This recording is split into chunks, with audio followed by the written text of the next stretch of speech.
Skip diving, dumpster diving, bin raking. Whatever you call it, the law in the UK might call it something different. Theft. And that means you could be risking a heavy fine or even a criminal record.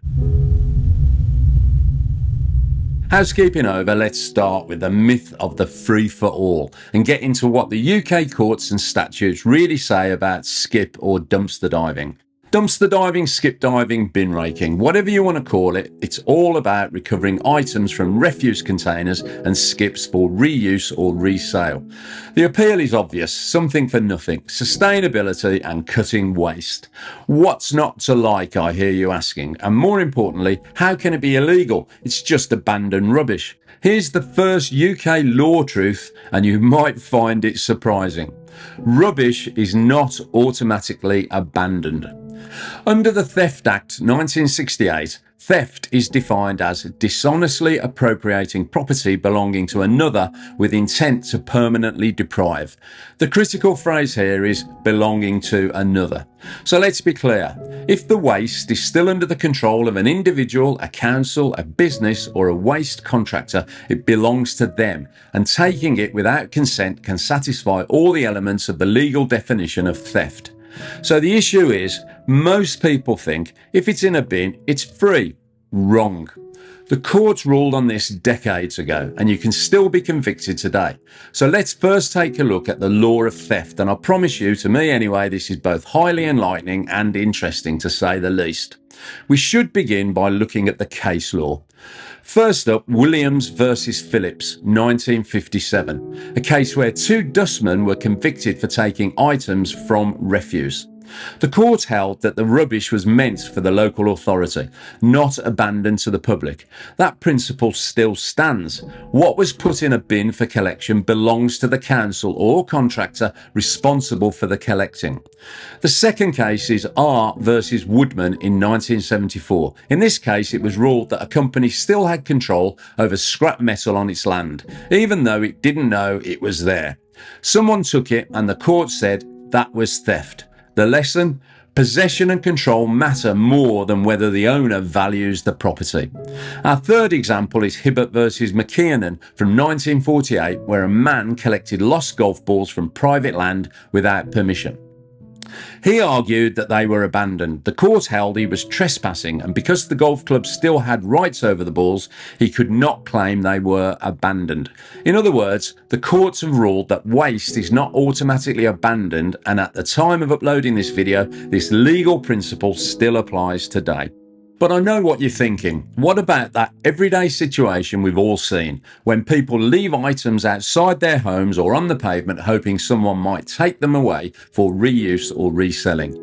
Well, when it comes to items left outside homes on the pavement, the law doesn't treat them as free for the taking, unless ownership is clearly given up. Under the Theft Act 1968, they still belong to the householder unless there's clear evidence of abandonment. For example, a note saying, "Please take for free." Without that note, taking them could still amount to theft. Now, you might be thinking that's crazy, but it does make sense. And I have a real-life example of my own. Let me explain. I was having a new bathroom fitted, and to make space, the fitters put the old bath, still fitted with the original taps, outside on my front lawn, while they made space upstairs for the new bath. The plan was to reuse the expensive chrome taps on the new bath. Within seconds of the old bath being taken out, a tap man appeared out of nowhere and was breaking the bath apart for the chrome taps. I literally had to run outside and stop him, which was interesting as he had a hammer in his hand at the time. Needless to say, I convinced him to leave the taps in situ, but it does prove that even though items might appear abandoned, they just might not be. And if you are thinking of leaving stuff outside your house, be careful. Councils can and have done treated bulky items left out on the public highway as fly tipping under the Environmental Protection Act 1990, where householders remain legally responsible for their waste until it's collected. So bear that in mind when you're getting rid of that old fridge.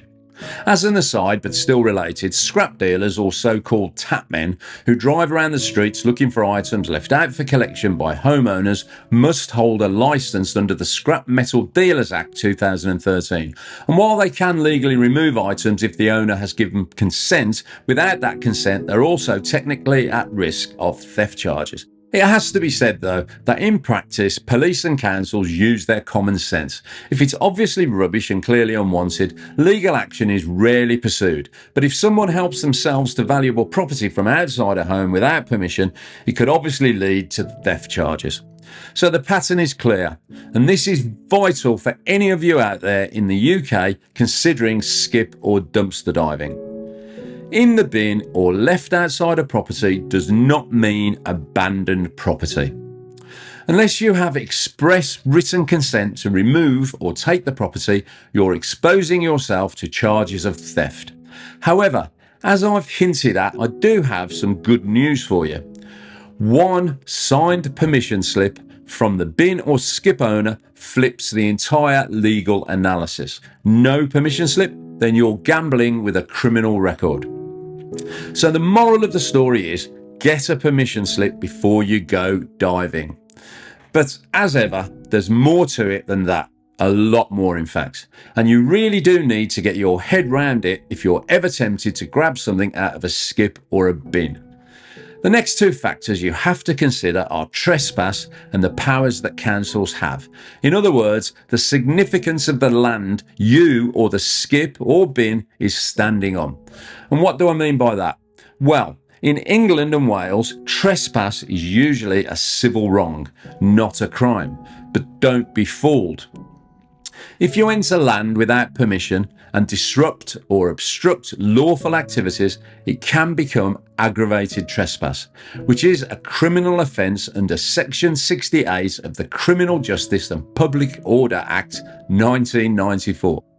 For example, you're rummaging through a shop's bins. Staff ask you to leave. You refuse because you're pulling out loads of good stuff and you block access. That's enough to become aggravated trespass, which, as we've said, is a criminal offence. Then there are Public Spaces Protection Orders, or PSPOs. Councils issue these PSPO orders to explicitly restrict behaviour in certain zones under the Antisocial Behaviour, Crime and Policing Act 2014. For example, drinking, begging, loitering and yes, even dumpster diving or rummaging through skips or bins on pavements. And make no mistake, breaching a PSPO is a criminal offence and usually comes with a fixed penalty notice. So even if a theft charge doesn't stick, a PSPO breach or aggravated trespass could still put you in court facing a hefty fine. In the context of trespass, another important factor you should always consider before skip diving is the location of the bin or skip. You might innocently think that if it's on the pavement or public highway, the contents are free for anyone to take, but guess what? Legally, they're not. Even when placed outside a property, including on the public highway, the contents are generally considered the property of the owner or their waste contractor. Under the Theft Act 1968, taking items without permission can still constitute theft because the property belongs to another. It doesn't take a brain surgeon to understand we all have access to the public highway, but even interfering with a bin or skip on the public highway could be considered criminal damage if you break it. A plastic bin, for example. So, it is easy to damage these bins. In certain circumstances, you could even be charged with obstruction of the highway under Section 137 of the Highways Act 1980. For example, if someone has been given permission to leave a skip or bin on the pavement or in the road, and you are standing on the pavement or in the road, willfully preventing vehicles or pedestrians from passing freely while you're engaged in removing items, that could amount to obstruction, and you could be charged with the offence under Section 137. So the bottom line is, even on the public highway, the bin and its contents remain the property of the owner or contractor. Interfering with it without consent can amount to theft, obstruction, or criminal damage if the bin is broken. So what's the key takeaway for all this? Even on public pavements, Without permission from the property owner, you are at risk of criminal liability if you're caught skip diving or bin raking. Therefore, public placement of a skip or bin does not equal abandonment of the contents and free access to all. And even if you dodge theft and obstruction charges, one local PSPO could still leave you with a criminal record, all for a bag of second-hand cast-offs. I'd just like to pause for a moment. Do you think dumpster diving should ever be legal if no harm is done? Let me know in the comments below. I try to read as many as I can and I do my best to reply to them. And if you find this video useful, hitting like helps more people see the facts instead of falling for the urban myths. At this point, I need to distinguish between England and Wales, Scotland and Northern Ireland. So let's cross borders briefly, as I'm aware our community is not just English. In Scotland, trespass is not just a civil offence. Under the Trespass Scotland Act 1865, certain trespass can be criminal. On top of that, the Land Reform Scotland Act 2003 does give people outdoor access rights, but it specifically excludes buildings, their curtilage, and places like bin and skip areas. And if you're wondering what curtilage means, it's a legal term that basically means the immediate area of land surrounding a house or building, which is used for the enjoyment of that property.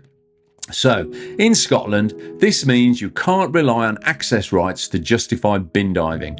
And it gets worse. You don't just risk theft, you risk criminal trespass on top. 2 offences, 1 action. In Northern Ireland, the Theft Act, Northern Ireland, 1969, mirrors the English Theft Act. So, the same principle applies. If you dishonestly appropriate property belonging to another, even if it looks like rubbish, it can be considered theft.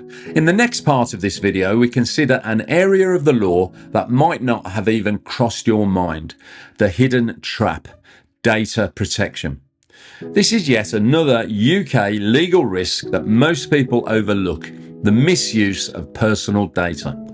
Under the Data Protection Act 2018, it is an offence in some circumstances, section 170, to knowingly or recklessly obtain or disclose personal data without consent. Even if the offence isn't prosecuted criminally, the ICO, or Information Commissioner's Office, can issue large fines. And make no mistake, the ICO can issue these fines, enforcement notices and criminal prosecutions if data protection laws are broken. So be advised, handling found documents with personal data can create serious legal risk. And to make it absolutely clear, that means if you're skip diving and pull out a bag of documents containing names, addresses, bank details, or health information, you could be committing a data offence. And as you now know, these offences carry penalties that can be much heavier than petty theft. So be warned, even if your intentions are entirely innocent, possession of unlawfully obtained personal data can trigger prosecution. One scrap of paper with a name and address written on it could cost you more than the value of any item you'll ever pull out of a skip. Just ask yourself, is it worth the risk? Right, it's fair to say that so far this video, while aiming to be helpful, has been, let's just say, a tad on the negative side. So, to lift the mood a bit, how can you bin dive or salvage safely and, most importantly, legally?